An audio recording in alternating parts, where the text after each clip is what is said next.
Hello दोस्तों, सभी का स्वागत है हमारे यूट्यूब चैनल पर मिशन गवर्नमेंट टीचर एसपी। जैसा कि सबको पता है कि इससे पहले अपनी क्लास आई थी हिंदी साहित्य के पेपर की। हिंदी साहित्य पेपर में जितने भी प्रश्न बने थे, मैंने 7 प्रश्न यूट्यूब पर करवाए थे, उसमें से 5 प्रश्न आपके परीक्षा में आ चुके थे। आप अगर प्रूफ चाहिए तो टेलीग्राम चैनल पर पीडीएफ डाली हुई है, मैंने टेलीग्राम पर पीडीएफ भी भेजी उसकी, जो कि आपको परीक्षा में आई थी। पेपर पूरे प्रश्न 7 में से 5 आए थे आपके, 3 व्याख्या बताई, उसमें से 1 व्याख्या आ गई। ठीक है, तो उसको टाइम वेस्ट नहीं करेंगे, हो गया सो हो गया। अब बात करते हैं भूगोल के पेपर की। भूगोल के पेपर अपने को 2 वीडियो में पार्ट करेंगे। पहला वीडियो ये रहा और दूसरा वीडियो आपको कल मिलेगा। ठीक है, इस वीडियो को आप ज़्यादा से ज़्यादा देखें और शेयर करें। सबसे पहले आप इसको लाइक कर दें। पहले टॉपिक की बात करते हैं, पृथ्वी की आंतरिक संरचना। पृथ्वी की आंतरिक संरचना, तो पृथ्वी की जो आंतरिक संरचना जानकारी जानने के लिए 2 प्रकार के स्रोत होते हैं। कितने प्रकार के होते हैं? 2 प्रकार के स्रोत होते हैं। और वर्तमान मानव धरातल के लगभग 11 किलोमीटर आंतरिक भाग का ही पता चल सका है। जो वर्तमान मानव है उसको आंतरिक धरातल, जो कि आंतरिक भाग होता है, उसको 11 किलोमीटर का क्या पता चल सका है? 11 किलोमीटर का पता चला है। और जानने के उसके स्रोत है वो 2 भाग है, एक तो प्रत्यक्ष स्रोत और एक अप्रत्यक्ष स्रोत। सबसे पहले धरातल, उसको समझ लीजिए डायग्राम के माध्यम से। ये ऊपर वाला धरातल है, इसके ऊपरी क्रस्ट, नीचे क्रस्ट, ऊपरी मेंटल, नीचे मेंटल, एक बाहरी कोर, एक आंतरिक कोर होता है। ऊपरी क्रस्ट जो कि 29 किलोमीटर तक है और नीचे वाला क्रस्ट जो कि 200 किलोमीटर तक है। ऊपरी मेंटल और नीचे क्रस्ट वाले के भाग 700 किलोमीटर तक आता है, जबकि नीचे वाला मेंटल 2900 किलोमीटर। इसको आप ऐसे डायग्राम के माध्यम से समझ ले। और जो संपूर्ण धरातल का जो आंतरिक जो कोर है, केंद्र है प्रमुख रूप से, 6370 किलोमीटर बताया गया। कितना है? 6370 किलोमीटर। फिर बात करते हैं जानने के 2 स्रोत, एक प्रत्यक्ष स्रोत और एक अप्रत्यक्ष स्रोत। प्रत्यक्ष स्रोत कौन से होते हैं? ये ऐसे स्रोत होते हैं जो धरातल की प्रत्यक्ष जानकारी देते हैं, जो हमें धरातल, भूमि या भू प्रपट्टी के ऊपर की जानकारी देते हैं। प्रत्यक्ष स्रोत यानी धरातल की प्रत्यक्ष जानकारी देते हैं। चूंकि इन स्रोतों से धरातल में केवल भाग अधिकतम 200 किलोमीटर तक जानने के स्रोत प्राप्त हो सकते हैं। यानी जो प्रत्यक्ष स्रोत होते हैं उसको केवल हम कितने भाग तक? 200 किलोमीटर की गहराई तक की जानकारी प्राप्त कर सकते हैं। और इस कारण इन्हें द्वितीयक या गौण स्रोत भी कहते हैं। क्या कहते हैं इसको? द्वितीयक या गौण स्रोत भी कहते हैं। इसमें सबसे पहले आता है ज्वालामुखी। क्या आता है? ज्वालामुखी। ज्वालामुखी आंतरिक भागों के मैग्मा पदार्थ ज्वालामुखी के जरिए जब बाह्य भागों पर आते हैं तो इससे निर्मित होने वाली आग्नेय चट्टानों की रासायनिक संरचना की, खनिज तत्वों की जानकारी प्राप्त होती है। ज्वालामुखी क्या है? ज्वालामुखी को हम विस्तार से आगे पढ़ेंगे, एक टॉपिक है, प्रश्न आता है पूरा, उसको विस्तार से देखेंगे, चट्टानों को भी विस्तार से देखेंगे। लेकिन इसमें हम स्रोत की बात करें तो ज्वालामुखी क्या है? एक आंतरिक भाग, जो पृथ्वी की आंतरिक संरचना, उसमें से क्या निकलता है? मैग्मा निकलता है। मैग्मा तो आंतरिक भाग से निकलता है, जब वो बाहर आता है तो क्या बन जाता है? लावा बन जाता है। लावा के जरिए क्या होती है? ज्वालामुखी उत्पन्न होती है। और बाह्य भागों में आने पर वो क्या होती है? ज्वालामुखी हो जाती है। उससे निर्मित होने वाली जो आग्नेय चट्टानें होती है, क्या होती है? आग्नेय चट्टानें, उसको हम क्या बोलते हैं? ज्वालामुखी बोलते हैं। फिर होती है दूसरे चट्टानें। तो विभिन्न प्रकार के उत्खनन के आधार पर आंतरिक भागों की चट्टानों को ज्ञान होता है। कितने प्रकार की आंतरिक चट्टानों की भागों का ज्ञान होता है। फिर आता है अपने अगला स्रोत, और रहता है अगला स्रोत है अप्रत्यक्ष स्रोत। कौन सा स्रोत है? अप्रत्यक्ष स्रोत। तो इन्हें प्राथमिक स्रोत भी कहते हैं। ध्यान रख लेना, जो अप्रत्यक्ष स्रोत होते हैं उनको बोलते हैं अपने प्राथमिक स्रोत। धरातल के आंतरिक भागों को जानने सर्वाधिक योगदान अप्रत्यक्ष स्रोत का होता है। किसका होता है? अप्रत्यक्ष स्रोत का होता है। प्रश्न किस प्रकार आएगा अगला कि पृथ्वी की आंतरिक संरचना को हम कितने भागों में बांट सकते हैं, या उसकी भूगर्भिक संरचना को समझाइए। इस प्रकार का प्रश्न लगभग क्या 99% ये प्रश्न आएगा। तो आपको ये सारा लिखना है। तो ये ऐसे स्रोत होते हैं जो सीधे तौर पर जानकारी नहीं देते, परंतु उनके अध्ययन से आंतरिक संरचना की अप्रत्यक्ष जानकारी हमें हो जाती है। कौन सी संरचना की? आंतरिक संरचना की अप्रत्यक्ष जानकारी हो जाती है। फिर आता है इसमें तापमान। तापमान, तो जैसे जैसे धरातल की गहराई में जाते हैं तापमान बढ़ता जाता है। सामान्यतः दर प्रत्येक 32 मीटर में 1 डिग्री सेल्सियस की दर से रहती है।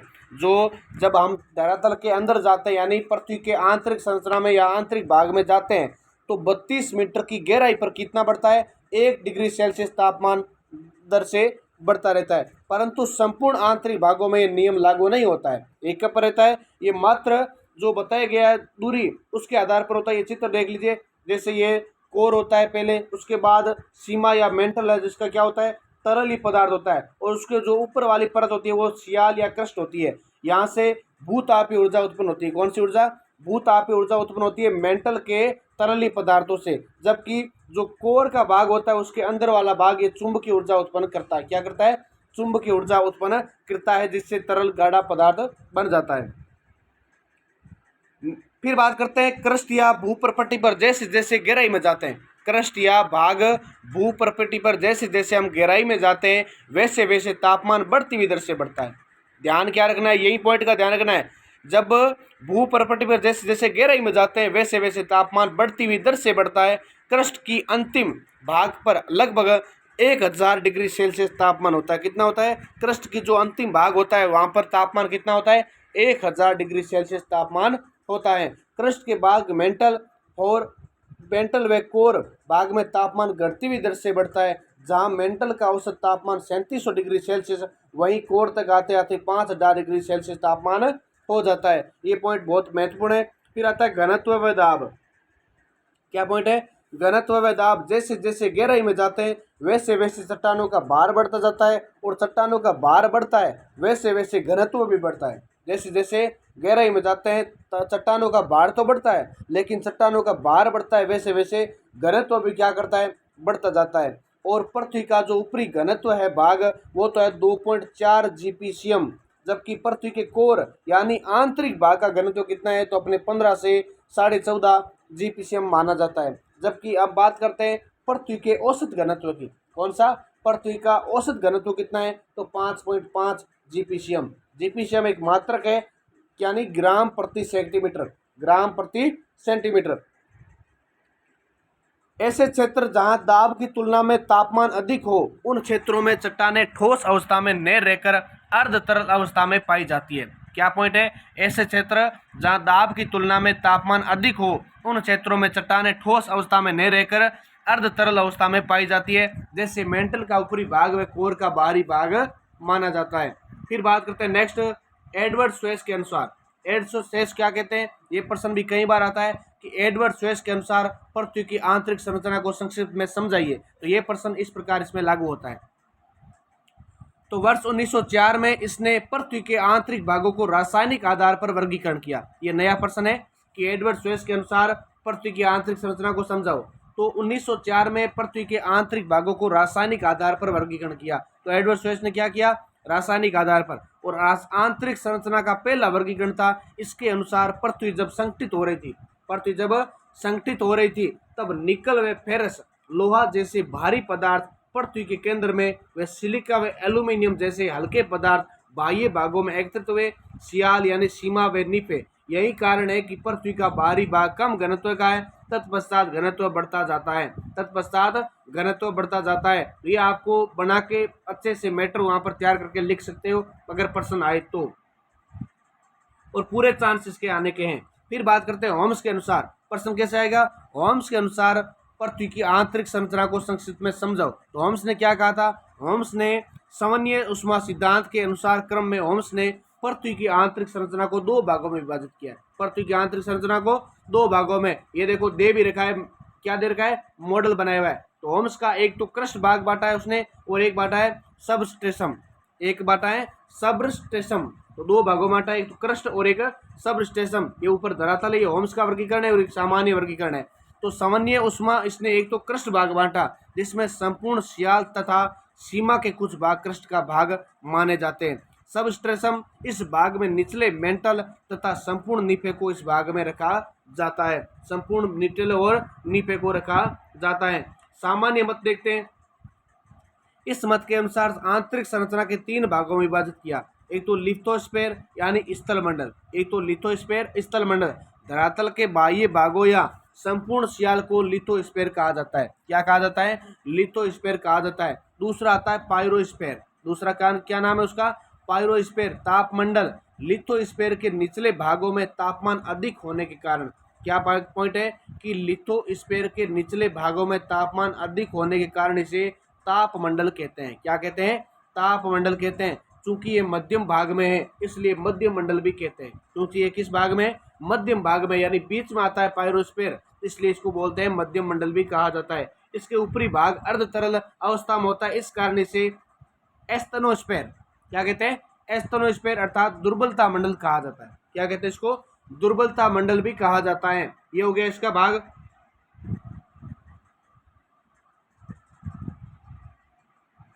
नया प्रश्न है कि भूपरपट्टी पर क्रस्ट पर पाए जाने वाले तत्व कौन कौन से हैं। भूपरपट्टी पर या क्रस्ट भाग पर पाए जाने वाले तत्व कौन कौन से हैं, ये प्रश्न आपको याद करके जाना है। ऑक्सीजन 46%, सिलिकॉन, एल्यूमिनियम, लोहा, कैल्शियम, सोडियम, मैग्नीशियम, पोटेशियम। 8 तत्व हैं। 8 तत्वों को आपको नाम याद करना है कौन कौन से, ऑक्सीजन, सिलिकॉन, एल्यूमिनियम, लोहा, कैल्शियम, सोडियम, मैग्नीशियम या पोटेशियम।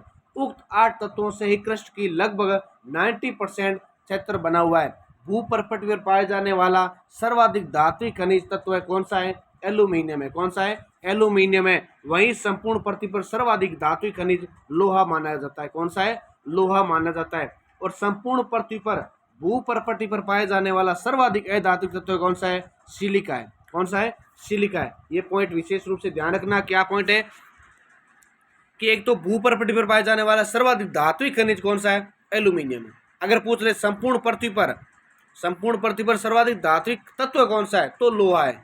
जबकि अगर प्रश्न आ जाए नोट के रूप में कि संपूर्ण पृथ्वी व भूपरपट्टी पर पाए जाने वाला सर्वाधिक अधात्विक तत्व, तो हो जाएगा सिलिका। क्या हो जाएगा, सिलिका। फिर बात करते हैं नेक्स्ट अगले। देखो आपके लिए प्रश्न आने वाले, वहीं से प्रश्न उठा के आपको पीडीएफ में बता रहा हूँ, बाकी कोई पूरा यूनिट नहीं करवा रहा हूँ। तो आपको देखो अगला प्रश्न भूकंप से संबंधित है। भूकंप में अगर आपके प्रश्न आ जाए तो सीधा यहाँ से लिखना है आपको। क्या लिखना है कि भूकंप की परिभाषा, क्षेत्र, आपको ये ध्यान नहीं देना है। फिर बात करते हैं अपने सीधे भूकंप की परिभाषा की। भूकंप की परिभाषा, अगर आपने भूकंप की परिभाषा समझ लिया तो आप उसके बारे में कुछ भी बनाकर लिख सकते हैं, बस आपको समझ में आना चाहिए। समझाऊंगा मैं आपको परिभाषा। तो धरातल के आंतरिक भागों में प्लेटों के संचलन, दोबारा सुनिए, धरातल के आंतरिक भागों में प्लेटों के संचलन व समायोजन की क्रिया के परिणाम स्वरूप पृथ्वी के आंतरिक भागों में तनाव या संपीड़ित, एक तो तनाव बल होता है दूर ले जाना, संपीड़ित यानी पास पास आना, जैसी क्रिया होती है। इससे प्रत्यास्थता क्या होती है, प्रत्यास्थता ऊर्जा उत्पन्न होती है। यह ऊर्जा विभिन्न तरंगों के माध्यम से धरातल के बाह्य भागों में आती है। तब बाह्य भागों की चट्टानों में जो हलचल, कंपन उत्पन्न होती है उसे सामान्य भाषा में क्या कहते हैं दोस्तों, भूकंप कहा जाता है। क्या कहा जाता है, भूकंप कहा जाता है। दोबारा सुनिए ध्यान से। जो धरातल के आंतरिक भागों में क्या होता है, एक तो संचलन व समायोजन की क्रिया के परिणाम स्वरूप, क्रिया कौन सी होगी, संचलन और समायोजन की, उसके द्वारा दो बल उत्पन्न हो गए, एक तो तनाव बल और एक संपीड़ित बल। एक तनाव बल और एक संपीड़न बल जैसी क्रिया उत्पन्न होती है और इससे प्रत्यास्थता ऊर्जा उत्पन्न होती है। और यही क्या होती है, धरातल के बाहरी भागों में आ जाती है। क्या आ जाती है, धरातल के बाहरी भागों में तरंगों के माध्यम से आती है और इसे हम क्या बोलते हैं, सामान्य भाषा में भूकंप कहते हैं। क्या कहते हैं, भूकंप कहते हैं। अगली पॉइंट देखो, ध्यान रखना कि ऊर्जा तरंगों के साथ रेडॉन गैस भी धरातल पर आती है। छोटा वाला प्रश्न आएगा आपका कि जब भूकंप की तरंगें बाहर आती है पृथ्वी के आंतरिक भागों से, तब कौन सी गैस उत्पन्न होती है, तो रेडॉन गैस उत्पन्न होती है। कौन सी गैस उत्पन्न होती है, रेडॉन गैस। ये आपको भूकंप के बारे में बता दिया। फिर बात करते हैं अपने भूकंप के कारण। प्रश्न बनकर आ सकता है, पूरा का चांस है आपका। भूकंप के कारणों को आप समझाइए। तो भूकंप के दो कारण होते हैं, पहला है मानवीय कारण और दूसरा है प्राकृतिक कारण। सबसे पहले मानवीय कारण कौन सा है, परमाणु परीक्षण करना, बांधों का निर्माण करना, सुरंग खोदना, जलाशय बनाना, विभिन्न प्रकार के खनन करना जैसे कार्यों के चलते किसी क्षेत्र विशेष में आने वाले भूकंप को कृत्रिम या मानवीय भूकंप कहते हैं। अब मानवीय भूकंप कौन से हैं, अब जैसे मान लो कोई हम परीक्षण कर रहे हैं, अब किसी जगह जैसे पोखरण में हो गया या कच्छ के रण में हो गया, हमने क्या कर लिया, परमाणु परीक्षण। तो उससे क्या होता है, वह तरंगें उत्पन्न नहीं होती है। भूकंप तो आते हैं, झटका महसूस होता है उसके आसपास के क्षेत्र में, लेकिन उतना नहीं आता जितना प्राकृतिक आता है। प्राकृतिक में 3 प्रकार की क्या होती है, तरंगें उत्पन्न होती है। 4 प्रकार की तरंगें उत्पन्न होती है, जैसे अपने एस वेव हो गई, पी वेव हो गई, आर और एल, 4 प्रकार की तरंगें उत्पन्न होती है। वो क्या होती है, ये मानवीय से नहीं होती है, जबकि प्राकृतिक से उत्पन्न होती है। ये हो गया इसका मानवीय उत्पन्न का, और इसकी उत्पत्ति के पीछे मानवीय कारण जिम्मेदार होते हैं। फिर बात करेंगे प्राकृतिक कारण। कौन से कारण है, प्राकृतिक कारण। तो ज्वालामुखी कंपन, भूकंप आना, ज्वालामुखी उद्गार होना, उद्गार का मतलब ऊपर से फूटकर निकलना, और ज्वालामुखी भूकंप के माध्यम से, और इसके समय भूकंप आते हैं। इस कारण चारों ज्वालामुखी पेटियां सभी भूकंप पेटियां हैं। चारों ज्वालामुखी पेटियां सभी भूकंप पेटियां हैं। भ्रंश मूलक भूकंप दूसरा है, इसमें ही है। पहला तो ज्वालामुखी भूकंप, दूसरा आता है भ्रंश मूलक भूकंप। कौन सा होता है भ्रंश मूलक? प्रश्न कैसे आएगा? ज्वालामुखी यानी जो प्राकृतिक भूकंप होते हैं उसके प्रकारों का वर्णन करो, तब आपको ये काम आएगा। भ्रंश मूलक भूकंप आंतरिक भागों में तनाव बल के कारण, आंतरिक भागों में तनाव बल के कारण भ्रंश तथा संपीड़ित बल के कारण वलन बनते हैं। क्या बनते हैं? वलय प्रकार की, जो आपको टायर लगता है ना, टायर के जो ताड़ियाँ होती है उसके प्रकार का वलन बनता है। इस क्रिया के दौरान आने वाले भूकंप भ्रंश मूलक भूकंप कहलाते हैं। क्या कहलाते हैं? भ्रंश मूलक भूकंप कहलाते हैं। और एच.एफ. रीड ने इस शब्द में प्रत्यास्थता पुनः संचलन सिद्धांत दिया। ये मेरे खुद के बनाए हुए नोट्स है, आपको इसकी पीडीएफ भी टेलीग्राम पर भेजूंगा। ये तो आपको महत्वपूर्ण भेज रहा हूँ, लेकिन सारे पीडीएफ की नोट्स भेजूंगा आपको, जिसमें काम आएगी आपके हमेशा। तो इलास्टिक रीबाउंड थ्योरी इसने दी थी, एच.एफ. रीड ने। क्या दी थी? इलास्टिक रीबाउंड थ्योरी यानी प्रत्यास्थता पुनः चलन सिद्धांत दिया था। किसने दिया? एच.एफ. रीड ने दिया। छोटा वाला प्रश्न आ जाए तो आप ध्यान रख लेना इस सिद्धांत। इस सिद्धांत के अनुसार चट्टानों में खिंचाव संपीड़न के कारण प्रत्यास्थता ऊर्जा उत्पन्न बनती है, जो कि भूकंप का कारण बनती है। जो कि किसका कारण बनती है? भूकंप का कारण बनती है। रीड ने 1872 के कैलिफोर्निया भूकंप, क्या ध्यान रखना आपको, रीड ने क्या दिया? 1872 के कैलिफोर्निया भूकंप व 1906 में दक्षिण भारत में नर्मदा भ्रंश घाटी में उदाहरण दिए। और तीसरा आता है इसमें जल भारीय भूकंप। तीसरा प्रकार है जलीय भार भूकंप। बड़े बांधों का जल धरातल के आंतरिक भागों में रिश्ता है। क्या करता है? जो बड़े भागों का जल होता है धरातल के आंतरिक भागों में रिश्ता है, तब चट्टानें क्या हो जाती है? कमजोर हो जाती है। क्या हो जाती है? कमजोर हो जाती है, तथा भूकंप का कारण बनती है। क्या बनती है? भूकंप का कारण बनती है। महाराष्ट्र के कोयना में 1967 का भूकंप इसका उदाहरण माना जाता है। जो महाराष्ट्र का कोयना में भूकंप आया था वो किसका कारण है? जलीय भार भूकंप, यानी जल से क्या बना था? बांध के कारण भूकंप हुआ था। चौथा प्रमुख कारण है भूपटल का संकुचन। भूपटल का संकुचन होना। तो 1847 में डाना ने कहा था, किसने कहा था? डाना ने कहा था कि पृथ्वी लगातार ठंडी होती जा रही है, इसके कारण भूपटल पर निरंतर संकुचन हो रहा है। इस संकुचन के कारण धरातल के बाह्य भागों में भूकंप जैसी गतिविधियां होती रहती है। कैसी होती रहती है? भूकंप जैसी गतिविधियां होती रहती है। और इस सिद्धांत को आगे चलकर ड्यूमांट ने 1852 में संशोधित किया था। तो चारों पॉइंट आपको समझ में आ गए। फिर बात करते हैं, नया पॉइंट बनता है अपने भूकंप के प्रभाव। अगला प्रश्न कैसा आ सकता है? भूकंप के प्रभाव का आ सकता है। तो दो प्रकार होते हैं, आपको पता है, एक तो होता है नकारात्मक प्रभाव और एक होता है सकारात्मक प्रभाव। नकारात्मक यानी भूकंप से क्या नुकसान हो रहा है, तो एक तो जान माल की हानि हो रही है, ये आपको पॉइंट फिक्स रखना है। दूसरा धरातलीय विसंगतियां, धरातलीय विसंगतियां। तीसरा आता है भूसंकलन व हिम संकलन जैसी घटनाएं, यानी जो भूसंकलन का मतलब हो गया, जैसे पर्वत होते हैं, पहाड़ होते हैं, चट्टानें होती है, वो खिसकने लगती है। और हिम संकलन क्या होते हैं? बड़े बड़े जो हिमालय पर्वत होते हैं वो क्या होते हैं? जब भूकंप आता है, जब दरारें उसको झटका महसूस होता है, वो भी क्या होता है? नीचे पिघल कर आने लगते हैं और जल के रूप में वो धरातल पर आ जाते हैं। फिर चौथा आता है जलाशय टूटना। जलाशय बांध हो गए, नदियों पर बनाए गए कोई भी बांध है, टूटना, ऐसे क्या होते हैं? इसके नकारात्मक प्रभाव अपने को देखने को मिलते हैं। दूसरे आते हैं सकारात्मक प्रभाव, पॉजिटिव अफेक्ट। नवीन मृदा का निर्माण। अब जैसे कोई भूकंप आएगा तो भूकंप आएगा तो क्या होगा? अब जैसे भूस्खलन हो रहा है तो नीचे की जो मृदा है, जैसे कोर भाग की हो गई, कृष्ण भाग की हो गई, वो क्या करते हैं? मृदा उथल पुथल होती है तो नई मिट्टी का निर्माण होता है। नई मिट्टी का निर्माण कैसे होगा? जैसे कोई चट्टान टूटेगी, चट्टान टूटेगी कैसे? जैसे भूस्खलन होगा तो नई चट्टान टूटेगी, फिर वो बड़े बड़े जो दाने होते हैं वो छोटे छोटे होंगे, और इस प्रकार से वो महीन कणों वाली एक नई मिट्टी का निर्माण किस प्रकार होगा? भूकंप के द्वारा होगा। दूसरा आता है सागरीय क्षेत्रों में द्वीप बनना। अब कोई भूकंप आता है तो भूकंप जब पी वेव आती है या एस वेव आती है, आर वेव यानी तरंग आती है, तो क्या करती है? उसको कभी ऊंचा कर देती है, कभी नीचा कर देती है। तब सागरीय द्वीपों में क्या बन जाते हैं? द्वीप बन जाते हैं। क्या बन जाते हैं? सागरियों में द्वीप, टापू बन जाते हैं। तीसरा जलाशयों का निर्माण हो जाता है। अब जलाशयों का निर्माण भी हो जाता है। चौथा आता है प्राकृतिक बंदरगाह का बनना। प्राकृतिक बंदरगाह कौन सा है? जैसे अपने कांडला बंदरगाह हो गया और अपने चेन्नई वाला बंदरगाह हो गया। तो ये क्या होते हैं? बंदरगाह बन जाते हैं। ये बंदरगाह किस प्रकार बनते हैं? भूकंप से बनते हैं। तो भूकंप आना भी अच्छे संदेश होते हैं, क्योंकि भूकंप से ही कैसे बनते हैं? ये अपने बंदरगाह बनते हैं। अब प्राकृतिक बंदरगाह जैसे अपने कांडला वाला बंदरगाह है, तो वहाँ पर ये पूरा का पूरा प्राकृतिक बंदरगाह, बाकी नॉर्मल वहाँ पर सरकार ने कुछ काम करवाया है, लेकिन पूरा का जो बंदरगाह है कैसा है? प्राकृतिक बंदरगाह, नेचुरली बना हुआ है, क्योंकि वहाँ पर दस्त आती है और इस प्रकार ये बंदरगाह निर्माण हो जाता है।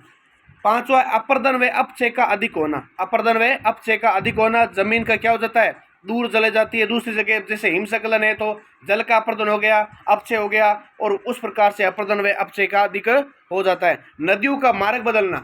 नदियों का मार्ग बदलना, पृथ्वी की आंतरिक संरचना की जानकारी होना। पृथ्वी की आंतरिक संरचना की हमें जानकारी होती है। और भूकंप के कारण ऊंचे क्षेत्रों का निर्माण होता है। भूकंप के कारण क्या होता है? ऊंचे क्षेत्रों का निर्माण होता है। अब जैसे कोई तरंग आएगी, भूकंप आएगा, तो कितनी तेज से आ रहा है? अगर भूकंप 8-9 रेक्टर की स्केल से आ रहा है तो क्या करेगा? वो विनाशकारी होगा, और विनाशकारी होगा तो जमीन ऊंची नीचे होगी, तो इससे क्या होगा?